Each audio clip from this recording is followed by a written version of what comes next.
Hello à tous, j'espère que vous allez bien. Aujourd'hui on se retrouve pour une vidéo dont je vous parle depuis assez longtemps. Il s'agit du coup d'une vidéo sur mon année que j'ai passée aux États-Unis. C'est pas une vidéo qui est très facile à aborder. C'est vrai qu'on n'est pas toujours mature justement pour comprendre les choses. Et donc voilà, j'ai envie de vous en parler et j'espère que la vidéo vous plaira. Je préfère d'abord faire un disclaimer en disant que je pense que tous les États aux États-Unis ne sont pas comme ça. J'ai pas forcément eu de chance dans l'état dans lequel je suis tombée. Petit point juste pour vous préciser que j'ai passé une année relativement compliquée. Après, j'ai aussi rigolé, j'ai aussi passé du bon temps avec des gens que j'ai rencontrés là-bas. Sincèrement, entre nous, je les compte sur les doigts d'une main. Mais en tout cas, voilà, je préfère vous dire ça avant de commencer la vidéo. Donc la première chose dont je vais vous parler, c'est l'organisation. Donc en fait ce qui s'est passé, c'est que je suis partie faire une deuxième terminale aux États-Unis. Mes parents ont choisi une organisation dont je ne citerai pas le nom pour me faire partir un an aux États-Unis. J'ai attendu très très longtemps qu'on me trouve une famille. On ne sait pas où on part, donc en fait on a appelé le 7 août pour me dire voilà Sarah, dans 7 jours tu pars en Arkansas, donc fais ta valise, dans 7 jours t'es partie.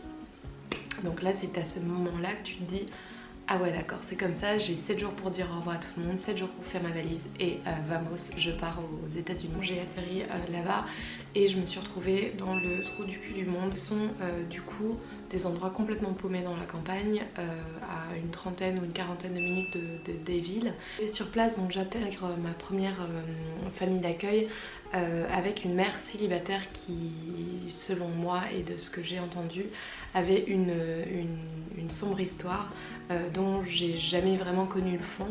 Mère célibataire avec qui je suis restée pendant plusieurs mois était restauratrice, je sais pas si je peux appeler ça comme ça. En gros, elle s'occupait de la cantine de mon école. Donc tous les matins, tous les midis, elle nous faisait à manger, enfin elle faisait à manger à tous les étudiants de l'école. Au niveau de la nourriture au petit-déj, je vous raconte même pas. Je sais même pas comment vous expliquer parce que typiquement, pour ceux qui ne l'ont pas vu, du coup j'ai perdu 25 kilos suite justement à mon année aux États-Unis où j'ai mangé très très mal. Elle nous ramenait des sacs entiers de nourriture à la maison et en fait ça restait dans le frigo très très très longtemps et ça pourrissait, donc voilà, ça me dégoûtait, je savais pas quel paquet datait de quel jour, etc. C'était pas agréable du tout. Et pour en revenir au petit déjeuner, donc en fait le petit déjeuner aux States généralement c'était une galette de pommes de terre rissolée avec un petit bout de comment on appelle ça, un petit bout de viande ou de poulet ou de bœuf ou je sais pas qui était à côté, et puis leur lait là, leur petite berlingot de lait, hein, typiquement ça vous le voyez dans les films mais c'est exactement ce qui se passe. Donc directement 2 jours après mon arrivée, j'ai commencé directement les cours dans ma nouvelle école. Donc c'était une école très très petite où on mélangeait donc les primaires et les secondaires. Et voilà, j'ai vraiment atterri dans une école très très spéciale, une toute petite école au plein milieu de la campagne. Et je me rappellerai toujours, donc le premier jour quand je suis arrivée à l'école, hyper compliqué parce que typiquement j'arrivais là-bas, je parlais pas un mot d'anglais et j'arrivais dans un état qui, et surtout dans une école qui n'avait pas du tout l'habitude de voir des étudiants d'échange. Les premiers jours étaient hyper compliqués, on se moquait de beaucoup de moi, de mon accent, etc. J'ai toujours été la petite Frenchie de l'école. Bon après ça ne m'a pas dérangé plus que ça parce que au fur et à mesure des mois, les gens m'ont intégré de plus en plus. Une chose que je peux vous dire sur l'Arkansas et sur l'école dans laquelle j'étais, c'est que le niveau scolaire, il est pitoyable. Pour vous expliquer un peu, j'étais en dernière année, donc j'étais en terminale, en réto pour les Belges. J'étudiais des choses que moi j'avais vues 4, 5, 6 années avant ça. Prenons un exemple par exemple du tableau périodique des éléments, donc en chimie. Enfin, on apprenait le tableau périodique en dernière année, donc en terminale. Et enfin voilà, bref, c'était au niveau des niveaux scolaires, c'était à des années-lumière de ce que j'avais imaginé. Clairement, le lycée, c'est comme dans les films, je vous mets des photos là, enfin tout ce qui est casier, etc.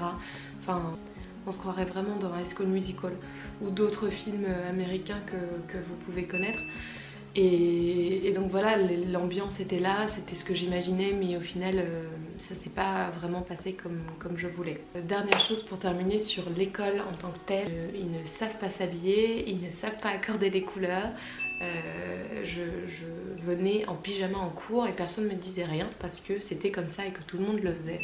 Donc voilà, j'ai toujours été habillée comme une plouc pour aller à l'école. En fait, personne ne juge et c'est ça aussi qui est agréable aux États-Unis. Quand même de trouver quelques points positifs dans cette expérience que j'ai eue parce que mon bilan n'est pas très positif justement, donc voilà. On attaque des sujets un peu plus touchy. Chose qui m'a vraiment choquée, ce sont les filles de mon lycée qui avaient 14-15 ans et qui étaient enceintes. Alors, sur ce point-là, de ce que j'ai compris, la contraception, là-bas en tout cas dans cet état, c'est tabou.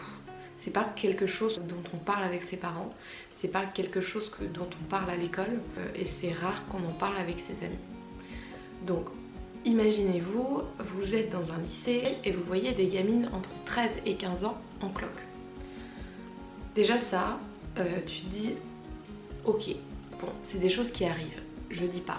Mais là, sur un an, j'en ai vu 5-6 enceintes dans mon école. Pour en revenir à ma famille d'accueil, c'était très compliqué pour plein de raisons. Donc en fait j'étais seule avec cette mère célibataire, on sortait pas beaucoup, elle me laissait pas sortir non plus voir mes potes, donc je passais la plupart du temps dans ma chambre. Et j'ai fait une tonne de choses, j'essayais de l'aider, j'essayais de proposer des choses à faire, etc. Donc ça n'a jamais vraiment abouti. Après tout ça, et avec ce qui se passait avec ma mère d'accueil, c'était très difficile pour moi de me dire que j'allais rester avec elle dans cette maison, que j'allais pas sortir, que j'allais pas me sentir bien. Donc ce que j'ai fait, c'est que j'ai appelé ma coordinatrice de voyage, je l'appelle et je lui dis bon bonjour, je suis désolée de te déranger mais moi là ça va plus du tout, je ne sais plus quoi faire avec ma mère d'accueil, je me sens pas bien, j'ai plein d'histoires qui sont pas agréables, je sens des mauvaises ondes autour de moi, je veux pas rester là, s'il te plaît sors-moi de là quoi. Donc là, elle débarque à la maison de ma mère d'accueil avec moi et elle décide de faire une mini réunion avec du coup ma mère d'accueil, elle et moi. Donc autant vous dire que c'était super gênant, que je me suis retrouvée là avec ma mère d'accueil d'un côté, la coordinatrice de l'autre et je devais expliquer pourquoi je me sentais pas bien. Ma coordinatrice lui demande ben voilà pourquoi est-ce que vous vouliez une étudiante d'échange et là ma mère d'accueil répond bah en fait je me sentais seule et j'avais besoin de compagnie. Je fais ok, donc en fait la meuf elle avait juste envie de compagnie, elle se sentait seule parce que ses fils l'ont un peu abandonnée, donc du coup Bibi elle est là pour combler les murs et être là et dire bonjour, bonsoir, regarder la télé avec elle et pas être bien quoi. Donc voilà. À ce train là franchement elle aurait pris un chien, c'était pareil quoi. C'est à ce moment là que j'ai eu la merveilleuse idée, hein, vu que c'est à partir de là que tout est parti en couille littéralement. J'ai eu la bonne idée de changer de famille. J'ai dit à ma coordinatrice pédagogique, voilà, j'ai ma meilleure amie qui s'appelle Sarah aussi, qui est dans mon école. Et ses parents et elle sont, et ses sœurs et toute la famille, ils sont d'accord de m'accueillir, donc voilà. Donc changement d'ambiance, changement de maison, accrochez-vous bien, des ours empaillés partout, des têtes de biche partout, de la moquette par terre, du plancher sur les murs, enfin c'était hyper chelou. Le jour où j'ai retrouvé un serpent d'Arkansas sous mon lit, je peux vous assurer que j'ai bien gueulé, j'ai eu très peur et j'ai appelé au secours ma mère d'accueil parce que j'étais au bout de ma vie et qu'il y avait littéralement un serpent en dessous de mon lit. Et mon père d'accueil, ma mère d'accueil, ma soeur d'accueil donc qui était là-bas ma meilleure amie, deux des sœurs, enfin deux sœurs en plus, une qui n'habitait pas avec nous et une qui habitait provisoirement avec nous pardon, et son mari et ses deux enfants. Continuer dans les péripéties. La plus grande, je remets un peu ma mèche, là je vois que ça bug un peu. Donc la plus grande des filles m'a fait vivre un vrai calvaire. Donc dès le début en fait, elle habitait dans notre maison et dans la chambre à côté. Et moi j'habitais dans la chambre avec ma soeur d'accueil sur un lit superposé. Là, je faisais un peu la babysitter quand il fallait, quand elle était occupée, quand qu'elle allait au boulot, etc. Et plusieurs fois, elle m'a accusée de voler dans ses affaires des choses. Elle déboulait en pleine nuit dans ma chambre à 2-3 heures du matin en gueulant comme une dingue, comme une timbrée, en disant ça putain, tu m'as encore volé quelque chose, t'es qu'une putain de voleuse. Et elle commençait à m'insulter, à me dire que je lui volais des trucs, alors que entre nous, je lui avais jamais rien volé. Elle me disait mais je m'occupe de sa fille jour et nuit, et elle déboule comme ça et elle pète tout dans ma chambre et elle gueule comme une timbrée et elle réveille tout le monde. Enfin, une grande malade quoi. Une autre petite chose aussi par rapport à cette famille, il arrivait très souvent du coup qu'on joue aux jeux de société le soir avec cette famille parce qu'ils aimaient vraiment faire ça et que c'était sympa, c'était notre moment de se retrouver tous ensemble. Pas mal de fois, il y avait un ami de mon père d'accueil qui avait une cinquantaine d'années. Je rappelle bien que j'avais 18 piges et que lui en avait 50. De temps en temps, je me retrouvais avec mon père d'accueil et son pote et on jouait à des jeux de société, etc. Ils me faisaient tous les deux des remarques hyper déplacées. Je faisais mine de pas comprendre.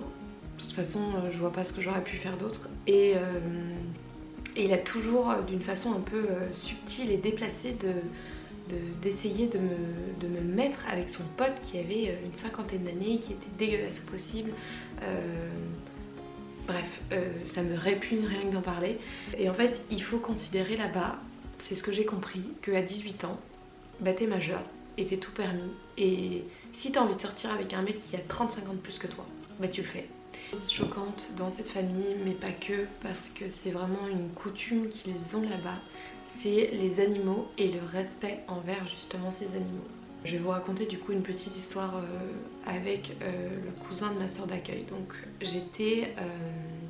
il est venu me chercher en cours et on est rentré avec sa voiture, donc c'est des espèces d'énormes trucks. Je vous mets une photo là. C'est la base hein, aux États-Unis, tout le monde a des trucks, ils ont des voitures énormes, mais là je pense que je vous apprends rien. Donc on était dans le truck à deux et on roule, et là il s'arrête, il arrête le truck et il me dit Sarah, il y a une biche, Moi je suis là, oh, putain, trop mignon et tout ça, j'en ai jamais vu de si près, etc. Donc j'étais un peu émerveillée devant cette biche. Et je vois là le mec, il sort un gun de sa caisse, genre une espèce d'énorme carabine. Je me suis dit putain, qu'est-ce qu'il va faire là? Il sort, il saute au-dessus de la barrière et il vise et il tue cette biche devant mes yeux comme ça, de sang-froid, tu vois. Moi je suis là, livide, j'étais pas bien. Je vais vous mettre une photo, une vidéo qui va être un peu choquante. Donc si vous voulez pas la voir, allez directement à la minute que je vais afficher juste là, parce que si vous avez pas envie de voir ça, je peux comprendre. Il la met sur son épaule, il marche, genre le mec serein quoi, avec sa biche sur l'épaule. Moi j'étais là comme ça au loin, mais attends, il fait quoi là? Donc il la ramène, il la met dans l'arrière du truck et il me dit bah voilà, on a notre dîner pour ce soir. Ok. Moi pas comprendre, donc je vous mets la vidéo juste là. Ils ont éventré cette biche, ils l'ont éventrée. Moi j'étais particulièrement choquée. Je ne parlerai pas et je ne débattrai pas sur les armes, mais c'est quelque chose qui est très présent là-bas. Le jour où j'ai vu mon père d'accueil offrir un fusil au mioche qui avait 7 ans, je me suis dit ok, bon là c'est chelou. Donc je me suis notée aussi de vous parler de la politique sans vraiment rentrer dans les détails parce que ce sont des sujets qui sont très difficiles à aborder. Je pense que je n'ai jamais été assez calée en politique pour pouvoir vous en dire assez. Il y a deux choses que je peux vous dire justement à ce sujet là. C'est que justement dans cette famille dans laquelle j'étais, c'était un sacré merdier au niveau politique. Je m'explique. En Arkansas, la plupart des gens sont pour Trump déjà et pour tout ce qu'il avance. Je vous apprends aussi, ou pas d'ailleurs, peut-être que vous savez déjà, que l'Arkansas est l'état le plus raciste de tous les États-Unis. Je me permets de vous mettre en lien, en barre d'infos, pardon, le lien d'une émission du quotidien qui parle justement de cet état. Regardez vraiment la vidéo, elle est pas très longue. Vous voyez des gens qui sont ultra racistes. Il y a même un mec qui se prône nazi, qui parle de l'esclavage, du fait qu'on doit remettre l'esclavage, que les hommes naissent pas égaux. Enfin, il raconte mais une tonne de conneries, c'est monumental. Donc je vais pas m'attarder sur la politique, mais c'est aussi quelque chose qui m'a particulièrement choquée. Et il faut savoir une chose, c'est que là, on n'a pas son mot à dire. Donc s'il commence à parler politique à table, etc., en fait, moi, tout ce que je peux faire, c'est hocher la tête, dire oui, oui, oui, parce qu'en fait, dès que je suis pas d'accord et que j'ai envie de le dire au niveau politique, bah, j'ai pas intérêt à le faire, et c'est ce que l'organisation m'avait dit aussi, qu'il y avait des choses qui étaient extrêmement tabous et que je pouvais clairement pas me prononcer dessus. Deux choses, je vais pas en parler pendant des heures, mais ce sont encore deux choses. J'ai l'impression que plus j'avance dans la vidéo, plus je vous raconte des trucs qui sont un peu gore.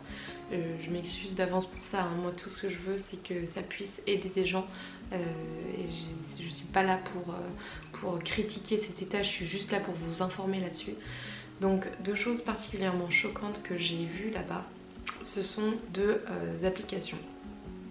La première, c'est une application qui vous permet de retrouver sur internet tous les prisonniers qui ont été échappés, pourquoi ils ont été emprisonnés, t'as leurs photos, c'est étonnant parce que depuis quelques jours, je regarde la série Titan sur Netflix, qui est vraiment d'ailleurs, soit dit en passant, une série vraiment top.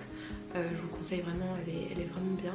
Et en fait dans le 5e ou 6e épisode justement, ils montrent ce site internet. Bon, ils ont des sites internet et ils ont des applications avec justement l'application des sex offenders.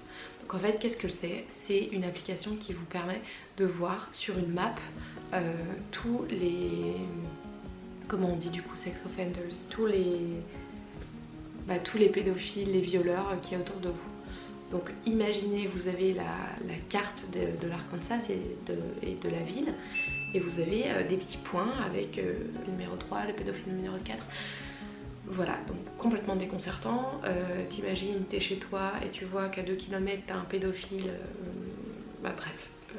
glauquissime au possible, mais c'est pas fini. En fait, sur cette application, vous pouvez voir les niveaux, les différents niveaux de ses agressions sexuelles ou de sa pédophilie. Par exemple, level 1, donc le niveau 1, il a par exemple, c'est un mec qui a une petite fille par la main et qui lui a parlé de trucs sexuels par exemple. Donc ça ce serait le level 1. Level 2, le mec a touché, a mis sa main en dessous de la jupe d'une petite fille qui avait 8 ans. Enfin voilà. Et en fait vous avez ça par écrit, avec la map et les trucs autour de vous, mais tu te dis mais à quelle heure et quand est-ce que les gens décident de faire une application pareille en fait? Chose dont je vais vous parler, j'ai le sang qui se glace là. La dernière chose dont je veux, on va boire un petit coup avant de parler de ça. 2 mois avant que je parte des États-Unis, donc je vous explique un peu l'histoire. J'étais à la maison avec mon père d'accueil et ma mère d'accueil, et ma mère d'accueil devait aller chercher ma soeur d'accueil au basket. Vers 18-19h, donc j'avais demandé à mon père d'accueil un chargeur de téléphone, et 2 heures plus tard du coup je décide d'aller redéposer son chargeur dans le salon. Donc j'arrive près de lui et je lui donne le chargeur et je m'assois à côté de lui dans le salon parce qu'il regardait un film. Et je me suis posée à côté de lui et il a commencé à me tripoter. Je vais pas vous expliquer dans le détail ce qui s'est passé parce que c'est quelque chose qui pour moi n'est pas bon à savoir pour vous, et je pense que moi j'ai pas envie d'en parler non plus. Déjà je trouve que c'est déjà une grosse preuve de courage de pouvoir vous en parler, mais donc voilà, j'étais pas bien, je savais pas quoi faire, je savais pas si je devais appeler quelqu'un, je me suis enfermée dans ma chambre, j'ai pleuré, je savais plus respirer, j'étais pas bien, il était 3 h du matin en Belgique, j'osais appeler personne, je suis vraiment restée là sans rien faire et je me suis dit je vais garder ça pour moi et je vais en parler à personne, surtout que je me confiais beaucoup à ma soeur d'accueil, mais que là c'était juste pas possible d'aller la voir et lui dire écoute ton père m'a fait ça, je sais pas quoi faire, enfin c'était pas possible, je pouvais pas faire ça. Et j'ai pris sur moi pendant plusieurs années et j'ai beaucoup regretté parce que j'en ai parlé seulement après 3 ans ou 4 ans à ma famille, à mes amis et tout ça, quand j'étais prête en fait, j'étais prête à parler de ça. Je dis pas ça pour terminer ma vidéo sur une note triste ou quoi que ce soit. Je dis juste ça pour faire comprendre aux filles ou aux mecs, parce que ça peut arriver à des mecs, si ça vous arrive, les étudiants d'échange ou les filles au pair, etc. N'attendez pas, ne restez pas comme moi dans votre coin à rien dire. C'est super important de pouvoir en parler, et même si vous avez ce sentiment de culpabilité, de honte, en vous remettant en question, en se disant est-ce que c'est moi qui ai déclenché tout ça et tout ça, non, c'est pas vous qui ai déclenché tout ça, c'est pas vous qui avez demandé tout ça, et c'est des choses qui se contrôlent pas. Et parlez-en à vos parents, parlez-en à vos amis, à vos soeurs, à vos frères, peu importe, à quelqu'un qui va vous écouter et qui va vous dire ce qu'il faut faire. Moi j'ai attendu comme une débile et j'ai rien fait, et j'aurais dû, et je regrette, et je vous raconte cette histoire parce que je veux que ça sensibilise des gens. Quand vous partez loin, c'est pas tout le temps comme ça, c'est des choses qui arrivent et qui peuvent arriver, donc parlez-en autour de vous, faites-le pour moi au moins. Qu'est-ce que je voulais vous dire pour terminer? Pour terminer, c'est une année qui n'a pas été facile, je le dis encore une fois, j'ai quand même passé du bon temps là-bas. Dans l'ensemble, mon année était un peu plus négative que positive, mais voilà, c'était une année qui était riche en émotions. Ça m'a permis d'apprendre l'anglais parfaitement, donc de devenir bilingue, mais aussi de devenir indépendante. J'espère que cette vidéo vous aura plu, et moi je vous dis à très bientôt. Rejoignez-moi sur mon compte Insta, et si vous avez aimé la vidéo, n'hésitez pas à vous abonner et à lâcher un petit pouce bleu. Bisous.